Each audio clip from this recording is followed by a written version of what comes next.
There are over 50,000 species of mushrooms, but we typically only use a few of them for food. You see me using the king oyster or the trumpet mushroom quite a bit. I use this mushroom a lot. Along with like lion's mane, other oyster mushrooms. I use quite a bit of different mushrooms on this channel for plant-based meats. Now, why am I not using the Portabella mushroom more? I mean, really, these are probably the easiest to find in almost any grocery store. They're super common. Very, very common mushrooms. They're great. They're meaty. People use them as steak replacements or burger replacements, but I really don't use them that much. So how do I pick out which mushrooms I'm going to be using for my vegan meat replacements? So let's talk about that. So the king oyster mushroom, this is probably one of my favorites. It's kind of what started a lot of my mushroom journey. Before the king oyster, most of the mushrooms that I ate were like white button cap mushrooms or even like portabellas. So the king oyster was really the start into my plant-based meat journey using mushrooms. And that all started with making bacon. Vegan bacon. I really do love this mushroom. The king oyster mushroom is the largest of the oyster mushroom genus. The whole mushroom is edible from the stalk to the cap. They are hailed for their meaty texture and umami flavor when cooked. When it's lightly seasoned, they have a mild flavor similar to scallops. Raw, the king oyster mushroom lacks its aroma and flavor and gains its savory taste when cooked. Their texture is spongy when raw, but it gains a slightly stringiness similar to that of like a chicken texture, a very soft chicken texture at that, when it's cooked, but it's not as dense. It's really not. Again, it's more reminiscent of a scallop. These are commonly used to make mushroom scallops, ribs, pulled pork when they're shredded. It's a chicken texture in smaller pieces, and when sliced thin, it works really well for vegan bacon. The king oysters, I typically find these at my local Asian markets. They almost always have them, and really just about any of the local Asian markets I shop at. They always have king oysters. I have found much smaller versions of the king oyster at like Whole Foods, at Sprouts, some of the more popular health food supermarkets. I've never seen a king oyster at like my regular local grocery store. If you do have a chance to come across one of these, definitely pick it up. You're gonna love it. Slice it up, cook it. You don't have to cook it as vegan meat. It's just meaty. It's naturally that way. So slice it up, saute it up, toss it in a pan, toss it in soups, stews. Use it how you would meat. If you can get one of these big ones, slice off of a big steak, cross hatch it and sear it, season it up, throw some steak seasoning on it. You're gonna love it. I mean, it's really good. And they make amazing vegan ribs. So real quick, I have all of these mushrooms, and I won't be cooking them all today, of course. I mean, there's tons of mushrooms here. I bought these to use for this video, a few upcoming videos, and simply because Monica and I both love mushrooms. So to make sure that all of these mushrooms stay fresh, let me show you a quick tip. Always, when buying a mushroom from a grocery store, remove them from their plastic wrap carton and place them into a paper bag with a paper towel sheet on top. Now, I don't close the bag when I do this. I just throw it in my humidity controlled drawer with the humidity set to low, all the way down. If you don't have one of those, just toss them right into your fridge. These little plastic containers with these plastic lids are really the key to why mushrooms go bad, why they go soggy, why they bruise easy. I truly don't understand why they're packed this way at the grocery store. It doesn't make a whole lot of sense. The cool thing is most of these little plastic cartons are recyclable, so just make sure you recycle them. This plastic on top is not, unfortunately. It is just a waste. If you can reuse it, reuse it. If not, toss it. It stinks. Now, another tip I wanted to tell you about comes from Munk Pack, today's sponsor. Munk Pack offers low-sugar, keto-friendly bars which are plant-based, non-GMO, and gluten-free. They're the perfect snack for anybody who's trying to eat better, cut back on carbs or sugars without sacrificing any taste. Munk Pack Keto granola bars and their nut and seed bars contain 1 gram of sugar or less, 2 to 3 grams of net carbs, and each bar contains 150 calories or less. I love that! Now, I've really been digging the peanut butter dark chocolate nut and seed bars. They really satisfy my snack cravings and I don't feel bad about eating them. Of course, they're really good.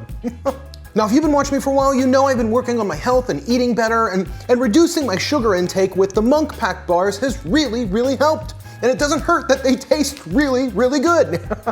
So again, get 20% off your first purchase of any Munk Pack product by visiting monkpack.com and entering code SauceStache at checkout. That's munkpack.com and select any product, then enter code SauceStache at checkout to save 20% off your purchase. Munkpack, thanks for sponsoring today's video and providing me with really great, quick nutrition. I love them and I know you will too. And Munkpack is so confident in their product that it's backed by a 100% happiness guarantee. So if you don't like one of them for any reason, they'll exchange it or refund your money. It's that easy. That's amazing. Thanks, Munkpack. I am loving ya. Now, another one of my favorites is another oyster mushroom variety. This is the oyster mushroom. Now, this one particularly is brown oyster mushroom, I believe. I think it might be brown oyster from the size of its caps. They're kind of tough to tell. I know some mushroom people are gonna let me know in the comments below for sure. But these are super, super useful in the vegan meat world, probably a lot because of their stems and caps, and again, how fibrous they are. Now, the reason why these work really well with vegan meat is because how fibrous they are. They're probably my second favorite mushroom on this list.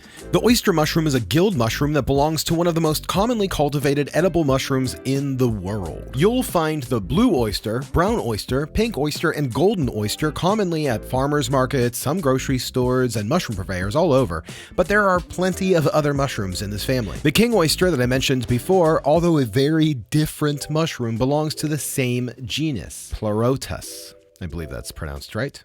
There are several mushrooms that look very similar, or look-alike mushrooms that are poisonous. So like all mushrooms, unless you know what you are looking for, it's the safest bet to not forage these. They are commonly broken or torn from their stems, and they're pan-fried. They're easily cooked because of their uniform thickness. Most of these varieties have a very meaty, savory taste when cooked, and some, like the pink oyster mushroom, gives off hints of a bacon taste when it's smoked and pan-fried. Like the meaty mushrooms, these can also be cooked in clusters to mimic chicken or steak. That's really great. I love doing that. I've used these in the past for my fried chicken recipes and steak recipes. I really like to use these mushrooms. They're really easy to find, and you know, they're easy to grow. You can find like a lot of grow kits to grow these mushrooms at home. Again, great mushrooms, oyster mushrooms. I love them. Probably one of my favorites on this list. All oyster mushrooms, even the king oysters.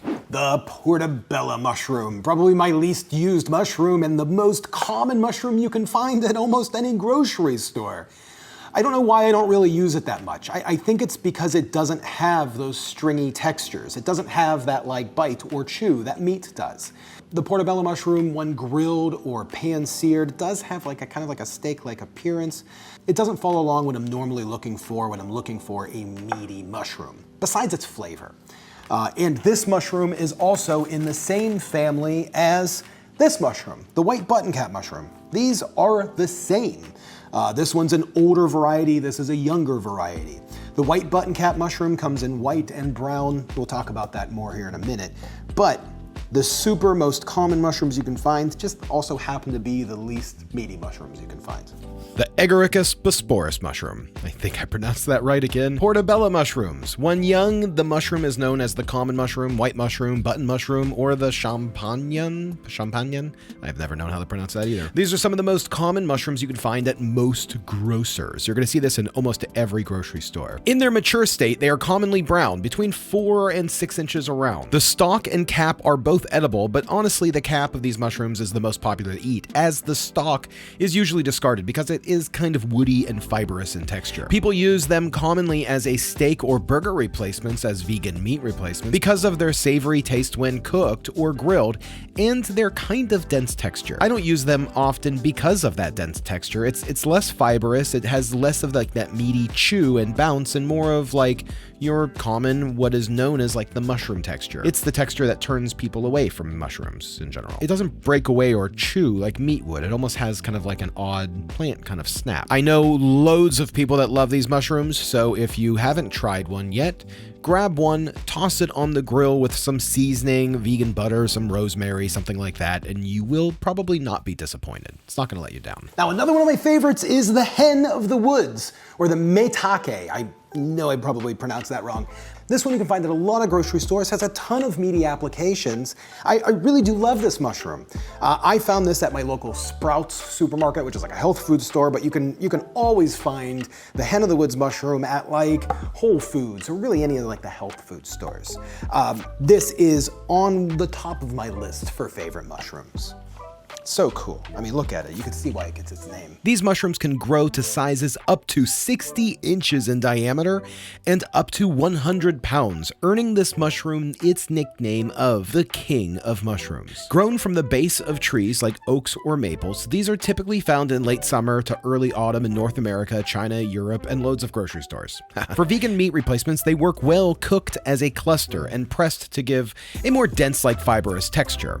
They can also be battered and fried in a cluster to mimic the texture of chicken, similar to like oyster mushrooms. When the caps are shredded though, they give off the appearance of thinly sliced steak or like chopped beef. That's, it's common in like a steak sandwich.